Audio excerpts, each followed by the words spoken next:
If you want to call voicemail on Samsung Galaxy S25, all you need to do is open the phone app, go to keypad, and press and hold number 1. If you hold it for a couple of seconds, you should be able to open the voicemail. If that doesn't work for you for some reason, this might be due to the voicemail number being incorrectly set up. So just to make sure, we can tap on these 3 dots in the top right corner and go to settings. And then over here we need to go to voicemail.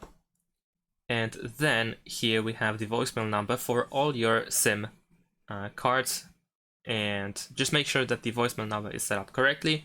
If it's not, then you want to check what is the carrier's voicemail number and enter it over here. Or you don't even have to enter it over here because you can just enter it in the keypad here.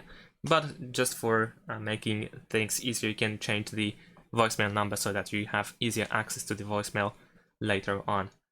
And that is pretty much it. Oh, and if you're looking for that voicemail number, well, you have to either ask your carrier somehow or the operator, or just check Google. Just type your operator's name or carrier's name and voicemail number, and you should be able to find it pretty easily.